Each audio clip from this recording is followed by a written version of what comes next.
Bismillahirrahmanirrahim.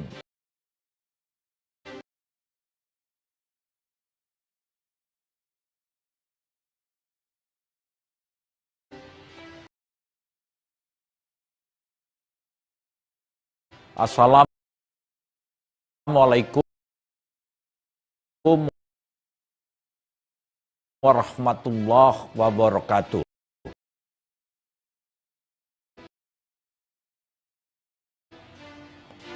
Salam sejahtera bagi kita semua. Om Swastiastu, Namo Buddhaya. Salam kebajikan. Saya Edi Rahmayadi, Gubernur Sumatera Utara, menghimbau kepada seluruh saudara-saudaraku, masyarakat Sumatera Utara yang saya cintai, agar tidak mudik, baik keluar dari Sumatera Utara maupun masuk ke Sumatera Utara. Ini bertujuan untuk memutus mata rantai penyebaran COVID-19. Saya mohon kepada saudara-saudaraku, ini untuk kebaikan kita bersama. Di situasi seperti ini, kita bisa bersilaturahmi dengan keluarga menggunakan video call, sosial media, atau teknologi lainnya. Tidak harus berkunjung ke rumah keluarga. Jadilah pahlawan untuk melindungi diri, keluarga, juga Sumatera Utara yang kita cintai ini. Saat ini, Sumatera Utara sudah meningkatkan status dari siaga darurat bencana non-alam COVID-19 menjadi status tanggap darurat hingga tanggal 29 Mei 2020. Demi keselamatan kesehatan warga Sumatera Utara, kita harus kompak memutuskan rantai penyebaran COVID-19. Mari kita berdoa kepada Tuhan yang Maha Esa, Allah Subhanahu wa Ta'ala. Semoga situasi segera kembali pulih dan kita terbebas dari bencana ini. Wabillahi taufik wal hidayah. Wassalamualaikum warahmatullahi wabarakatuh.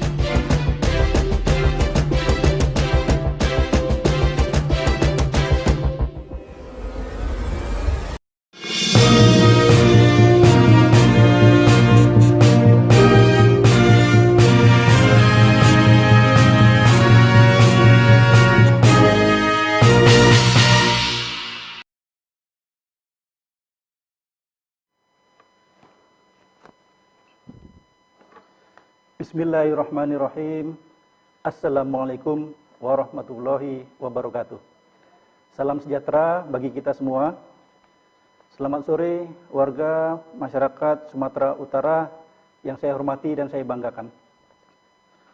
Hari ini tanggal 3 Mei 2020 bertepatan dengan Hari Pers Sedunia. Hari untuk mendorong inisiatif publik untuk turut memperjuangkan kemerdekaan pers. Hari Kebebasan Pers Sedunia juga menjadi momentum untuk mengingatkan pemerintah dalam menghormati komitmennya terhadap kemerdekaan pers.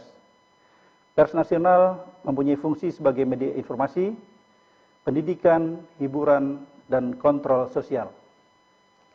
Kami gugus tugas percepatan penanganan COVID-19 Provinsi Sumatera Utara mengucapkan selamat Hari Pers Sedunia untuk seluruh jurnalis dan media yang ikut menjadi bagian penting dalam penyampaian informasi dan sangat membantu terciptanya penyampaian informasi yang benar dan berimbang, khususnya dalam perkembangan COVID-19. Dalam kesempatan ini, penting bagi kami untuk meluruskan kesimpang siuran informasi terkait tenaga kesehatan di Rumah Sakit Rujukan GL Tobing yang terjadi hari kemarin. Pernyataan ini sekaligus Hak jawab gugus tugas percepatan penanganan COVID-19 Provinsi Sumatera Utara. Sebelumnya kami menyampaikan terima kasih yang sebesar-besarnya kepada para petugas kesehatan yang telah berjuang merawat saudara-saudara kita yang saat ini menderita COVID-19. Bukan perjuangan yang ringan bagi petugas kesehatan, karena resiko yang tinggi tertular COVID-19, di samping mereka juga harus melaksanakan isolasi maupun karantina pada saat melaksanakan perawatan pasien COVID. Hari kemarin kita dapat berita yang kurang benar tentang petugas kesehatan yang dikatakan mereka di PHK dan sebagainya. Perlu diluruskan di sini bahwasannya petugas kesehatan yang mengawaki RS rujukan COVID GL Tobing yang telah ditunjuk pemerintah Provinsi Sumatera Utara dibentuk dalam tim-tim Satgas Kesehatan. Mereka memiliki jadwal dan batas waktu dalam bekerja. Jadwal petugas terdiri dari 2 minggu bekerja operasional di rumah sakit, selanjutnya melaksanakan karantina 2 minggu. 1 minggu diantaranya mengkarantinakan diri di penginapan hotel. Selama tim pertama melaksanakan karantina, maka operasional rumah sakit GL Tobing dilakukan oleh tim kedua dan demikian seterusnya. Setelah bekerja 1 bulan, kembali tim yang pertama yang sudah melaksanakan karantina dapat bertugas kembali dan tim yang pertama tadi bisa dilanjutkan oleh petugas-petugas yang lama maupun digantikan oleh petugas baru.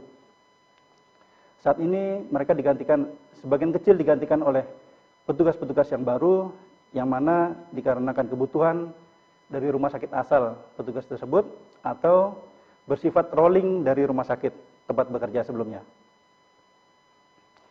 Saat ini petugas kesehatan rumah sakit GL Tobing telah bekerja seperti biasa dan mereka tetap tinggal di penginapan yang sebelumnya dengan fasilitas 1 kamar untuk 2 orang petugas kesehatan. Informasi mengenai permasalahan penggajian juga tidak benar, karena petugas kesehatan yang tergabung dalam tim kesehatan rumah sakit rujukan COVID-19 di rumah sakit GL Tobing memiliki SK Gubernur Sumatera Utara dan mendapatkan insentif tenaga medis. Rumah sakit GL Tobing tetap memberikan pelayanan, tetap menerima rujukan pasien COVID, namun 17 pasien diantaranya kemarin sempat kita pindahkan ke rumah sakit Marta Friska di Multatuli. Sedangkan 3 orang diantaranya sudah dinyatakan sembuh dan dapat dipulangkan. Tidak ada pekerjaan yang berlangsung dengan sempurna tanpa keseimbangan dukungan dari semua pihak. Warga Sumatera Utara yang kami banggakan, melihat data perkembangan COVID-19 hari-hari terakhir, belum ada tanda-tanda penurunan, bahkan masih ada tanda peningkatan. Hal ini menandakan bahwa penyakit corona atau virus corona masih ada di sekitar kita dan memiliki potensi untuk menularkan diri kita dan keluarga kita. Untuk itu kami terus mengajak saudara-saudara untuk tetap melakukan upaya pencegahan penularan, menjaga diri dan keluarga. Selalu menggunakan masker pada saat keluar rumah, selalu mencuci tangan dengan sabun dan air yang mengalir, selalu menjaga jarak antar sesama sekitar 2 meter, dan menjauhi kerumunan dan perkumpulan orang banyak. Dan bagi para tenaga medis, baik yang berada di rumah sakit rujukan maupun rumah sakit COVID, maupun di rumah sakit umum yang merawat penderita-penderita COVID, agar tetap bersemangat dan terus berjuang menyelamatkan saudara-saudara kita yang sedang dirawat di rumah sakit. Berikut akan saya bacakan perkembangan update COVID-19 di Provinsi Sumatera Utara setelah pesan-pesan berikut ini.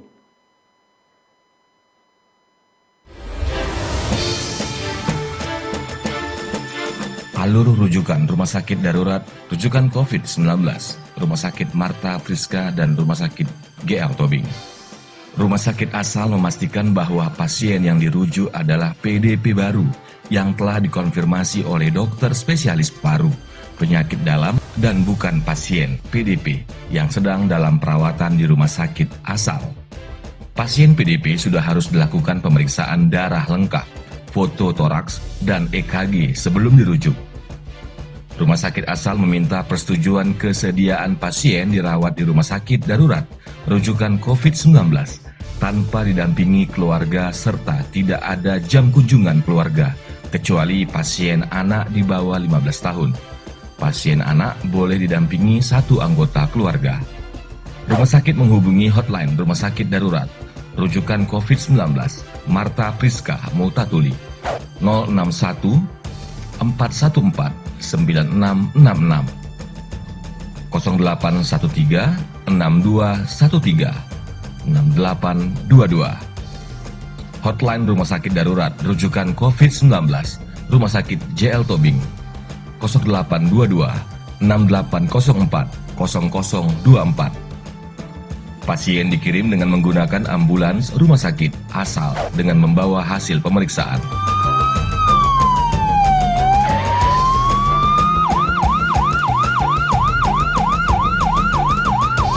Puskesmas tidak dapat langsung mengirimkan pasien PDP ke rumah sakit rujukan tanpa melalui rumah sakit umum daerah setempat. Rumah sakit, dokter dan petugas kesehatan adalah benteng terakhir. Andalah garda terdepan. Baik, pemirsa, kita lanjutkan kembali. Perkembangan terakhir yang berhasil direkap gugus tugas percepatan penanganan COVID-19 Provinsi Sumatera Utara hari ini Minggu tanggal 3 Mei 2020 pukul 16.00 adalah sebagai berikut. Pasien dalam pengawasan yang sedang dirawat saat ini sebanyak 158 orang.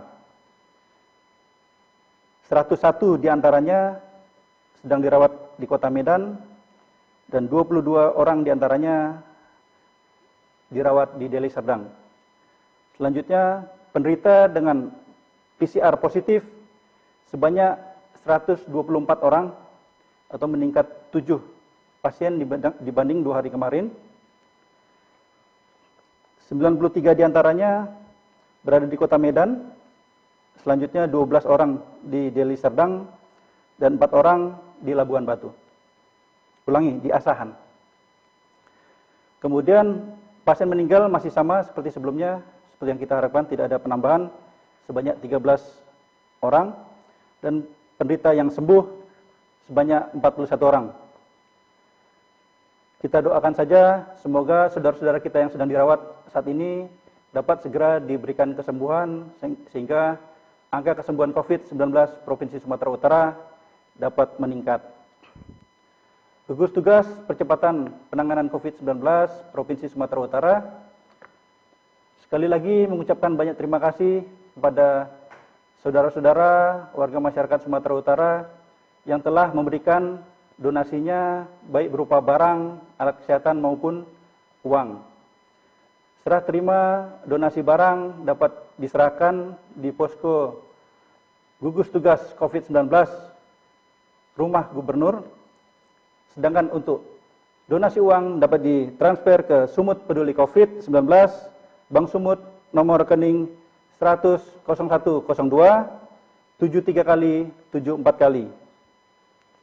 Berikut ini ada beberapa pertanyaan yang masuk ke redaksi.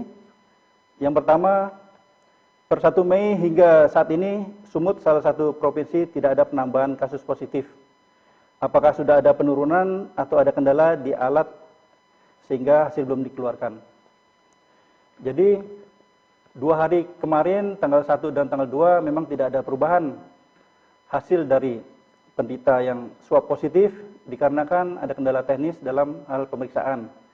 Jadi tidak dikeluarkan dalam bentuk laporan. Untuk hari ini didapatkan penambahan sebanyak 7 orang karena peralatan sudah kembali berjalan normal seperti biasa. Bagaimana dengan prediksi dari gugus tugas? Apakah gerakan COVID-19 mengarah ke lebih baik atau ada prediksi peningkatan? Memang sampai saat ini jumlah penderita COVID di Provinsi Sumatera Utara jauh dibandingkan provinsi-provinsi lain yang ada di Pulau Jawa. Namun demikian masih didapatkan adanya angka peningkatan. Untuk itu kita tetap harus waspada dan tetap menjaga diri kita dari tertularnya virus corona ini. Baiklah, saudara-saudara, mari kita bersama-sama membantu pemerintah daerah Provinsi Sumatera Utara dalam memutus rantai penularan COVID-19 di Sumatera Utara, sehingga warga Sumatera Utara yang sehat akan tetap sehat tanpa corona, dan wabah ini akan segera berakhir. Wassalamualaikum warahmatullahi wabarakatuh. Sumut lawan COVID-19, bersama kita bisa. Horas!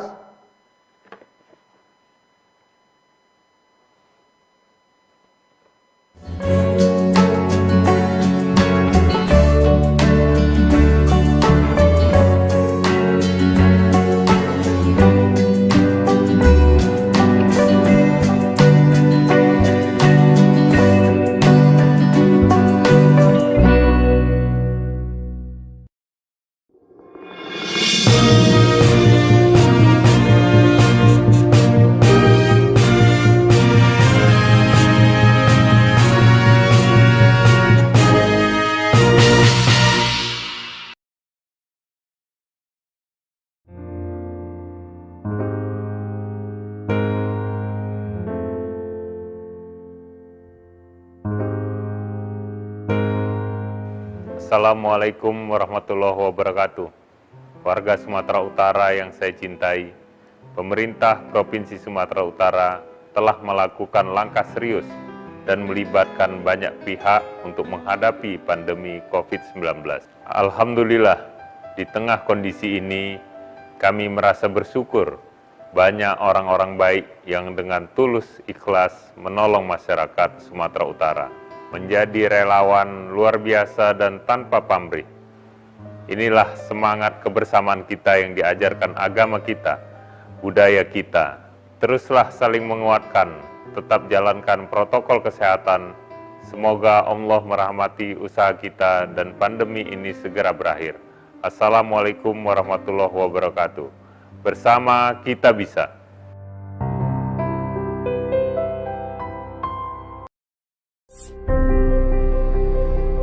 Hai, bagaimana kabar kalian? Semoga selalu dalam keadaan prima dan jauh dari ancaman virus serta penyakit apapun ya. Mengingat saat ini sedang marak tentang mewabahnya virus novel corona. Virus novel corona menyebabkan wabah pneumonia di kota Wuhan, Tiongkok pada Desember 2019 dan menyebar ke negara lainnya hingga kini. Penyebab infeksi virus corona tersebut antara lain percikan air liur pengidap bisa dari batuk dan bersin, menyentuh tangan atau wajah orang yang terinfeksi, menyentuh mata, hidung, atau mulut setelah memegang barang yang terkena percikan air liur pengidap virus corona. Gejala yang timbul bila terjangkit virus novel corona bisa beragam, bergantung pada jenis corona yang menyerang dan seberapa serius infeksi yang terjadi. Berikut beberapa gejala virus corona yang terbilang ringan: hidung beringus, sakit kepala, batuk, sakit tenggorokan, demam, merasa tidak enak badan. Hal yang perlu ditegaskan, beberapa virus corona dapat menyebabkan gejala yang lebih parah. Infeksinya dapat berubah menjadi bronkitis dan pneumonia, yang menyebabkan gejala seperti demam yang mungkin cukup tinggi bila pasien mengidap pneumonia, batuk dengan lendir, nyeri dada atau sesak saat bernapas. Infeksi bisa semakin parah bila menyerang kelompok individu tertentu. Contohnya, orang dengan penyakit jantung atau paru-paru, orang dengan sistem kekebalan yang lemah. Hingga saat ini, belum ada vaksin yang dapat mencegah virus corona. Maka dari itu, langkah terbaik adalah mencegah penyebaran virus tersebut, yaitu menghindari berpergian ke Cina, menggunakan masker saat beraktivitas di luar ruangan, terutama bila kamu beraktivitas di tempat umum. Rutin mencuci tangan dengan air dan sabun atau hand sanitizer yang mengandung alkohol. Tutup mulut dan hidung saat kamu batuk atau bersin. Jangan menyentuh mata, mulut, dan hidung sebelum mencuci tangan. Hindari berdekatan dengan orang yang sedang sakit. Jaga kebersihan benda yang sering disentuh dan kebersihan lingkungan. Semoga kita terhindar dari virus ini dan segala penyakit lainnya ya. Wabah virus corona bisa kita hindari bila mereka yang terkena penyakit ini melakukan isolasi diri. Tidak semua pasien corona harus dirawat di rumah sakit. Mereka yang tidak termasuk kelompok rentan cukup melakukan isolasi diri di rumah. Protokol isolasi diri sendiri dalam penanganan COVID-19. Mengapa orang yang diduga tertular COVID-19 diisolasi setidaknya 14 hari? Gejala COVID-19 biasanya muncul dalam rentang 1-14 hari berupa batuk, demam, atau sesak nafas. Dalam selang waktu itu, kondisi orang diduga terinfeksi COVID-19 diisolasi dan dipantau di rumah sakit, rumah, atau tempat lain. Untuk memastikan infeksi, akan dilakukan tes beberapa kali. Apabila Anda bukan kelompok rentan seperti lansia atau memiliki penyakit kronis lain seperti diabetes, jantung, kanker, penyakit paru kronik, AIDS, penyakit autoimun, dan sejenisnya, maka Anda dapat secara sukarela atau berdasarkan rekomendasi petugas kesehatan melakukan isolasi mandiri. Apakah isolasi mandiri itu?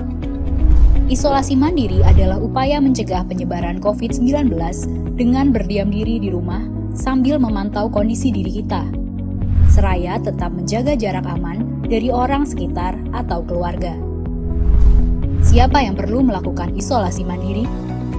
Siapapun yang memiliki gejala sakit seperti demam, batuk atau pilek, nyeri tenggorokan, atau gejala penyakit pernafasan lainnya, atau termasuk dalam kelompok orang dalam pemantauan atau ODP, yaitu orang yang pernah berkontak erat dengan pasien positif COVID-19 dan atau orang dengan riwayat perjalanan dari negara atau transmisi lokal COVID-19. Berapa lama waktu isolasi diri? Setidaknya selama 14 hari sampai hasil pemeriksaan sampel di laboratorium diketahui. Apa yang perlu dilakukan saat isolasi mandiri? Tinggal di rumah dan jangan keluar, kecuali untuk mencari pertolongan medis. Sebisa mungkin, gunakan kamar terpisah dan selalu jaga jarak setidaknya 1 meter dari anggota keluarga lain. Selalu gunakan masker selama masa isolasi diri. Ganti masker secara rutin apabila basah atau kotor. Lakukan pengukuran suhu harian dan observasi gejala seperti batuk atau kesulitan bernafas. Hindari berbagi peralatan makan seperti piring, sendok, garpu, dan gelas, perlengkapan mandi seperti handuk atau sikat gigi, dan juga benda berbahan kain, misalnya pakaian atau selimut. Terapkan perilaku hidup bersih dan sehat seperti makan makanan bergizi, rutin mencuci tangan dengan sabun dan air mengalir, serta melakukan etika batuk dan bersih.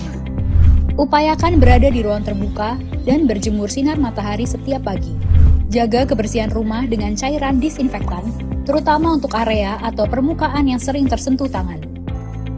Hubungi segera fasilitas layanan kesehatan bila sakit memburuk, seperti mengalami sesak nafas. Apa yang tidak boleh dilakukan saat isolasi mandiri? Tidak boleh keluar rumah, termasuk untuk bekerja, apalagi ke ruang publik. Bila sangat terpaksa harus keluar, gunakan masker dan hindari transportasi publik atau tempat ramai. Tidak boleh berbagi alat makan, mandi, dan pakaian bersama anggota keluarga lainnya. Cuci peralatan makan dan pakaian secara mandiri, terpisah dari anggota keluarga lain. Bila harus berbagi kamar mandi atau mesin cuci pakaian, maka bersihkan dengan desinfektan setelah dipakai. Bagaimana menjaga pertahanan tubuh selama masa isolasi mandiri? Tetap terapkan pola hidup sehat, antara lain dengan makan makanan bergizi seimbang, perbanyak buah dan sayur, istirahat yang cukup, lakukan olahraga ringan, dan hindari merokok atau minum alkohol. Isolasi mandiri bukanlah sesuatu yang sulit, namun membutuhkan komitmen baik dari diri sendiri maupun keluarga dan orang terdekat. Orang yang menjalani isolasi dapat mengalami kesepian, kekhawatiran, dan ketidaknyamanan saat mengalami gejala sakit. Maka mereka perlu dibantu, didukung, dan diberi semangat. Mari saling berempati, perkuat solidaritas, dan bersama kita melawan corona.